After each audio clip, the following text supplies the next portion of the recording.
Hi, this is Dr. Christen Biskelonis, physical therapist and owner of Journey Physical Therapy, LLC, based here out of Morristown, New Jersey. And I'm here today to talk to you about ACL injuries, common mechanism for these injuries, as well as some preventative measures you can take to lower your risk of developing an ACL injury.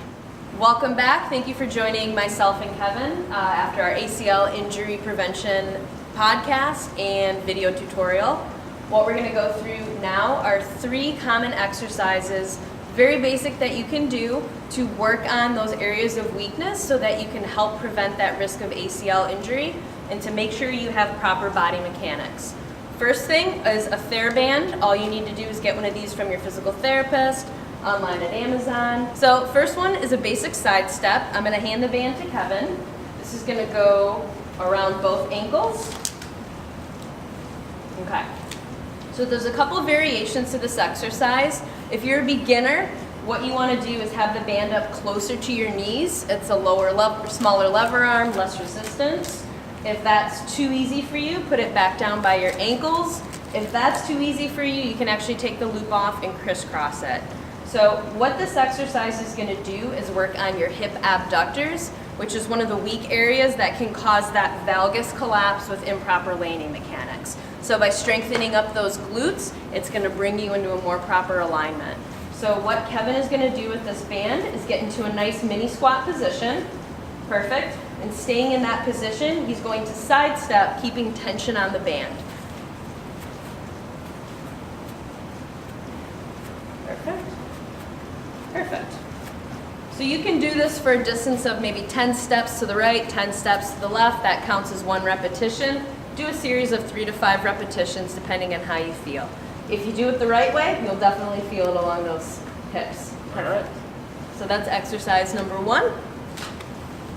The next exercise we're going to do is a basic bridge. This exercise works on strengthening your hip extensors or your glutes, as well as we're going to use the TheraBand from the previous exercise to make sure we continue to engage those hip abductors. So what I'm going to have Kevin do is put that band around both legs, just above his knees. Perfect. You can lie back on your back. Yep. That's priority number 1. Good. Now what he's going to do is keep both feet shoulder width apart, hip width apart, as I shock you. And that way you're always keeping that band taut and you're starting to activate those hip abductors. Next step is engage your core, tighten your abdominals. Perfect. And you're going to lift your buttocks off the mat. Hold that nice straight position for a count of 3 seconds while keeping that band apart, and then slowly lower back to a resting position and relax. Good. That's 1 repetition. Typically what I like to tell my patients is do a series of 3 sets, 10 reps, just to get yourself started. If it's too difficult to do it with the band, you can remove that and do a basic bridge. If that exercise is too easy with the band, you can also perform it with your feet on a stability ball. The third exercise we're going to review is a hamstring curl. Most people have a stability ball at home, so we're going to show you this version of the exercise. So what I'm going to have Kevin do is lift up both legs. Ball is going to go underneath his heels.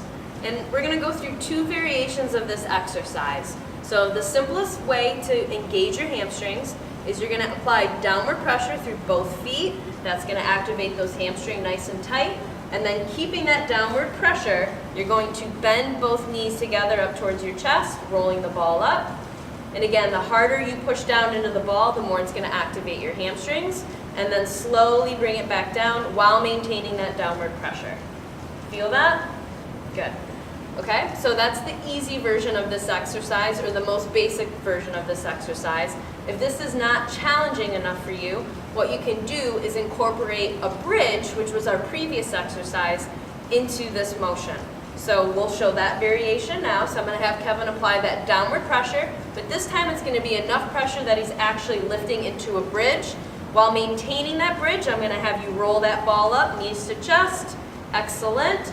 Keep that bridge as you bring your legs back out straight, and then you can lower down into a resting position. Perfect. Feel that one. Good. So this is a more dynamic way that you can work on strengthening your hamstrings.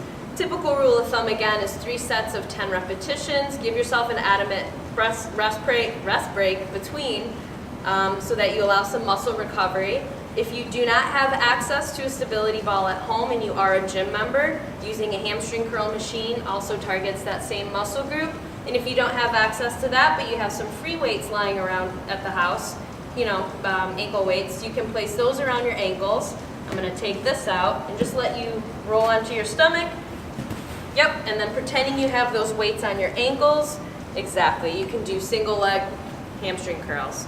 And again, targeting your hamstrings, which are your dynamic counterpart to what your ACL does passively.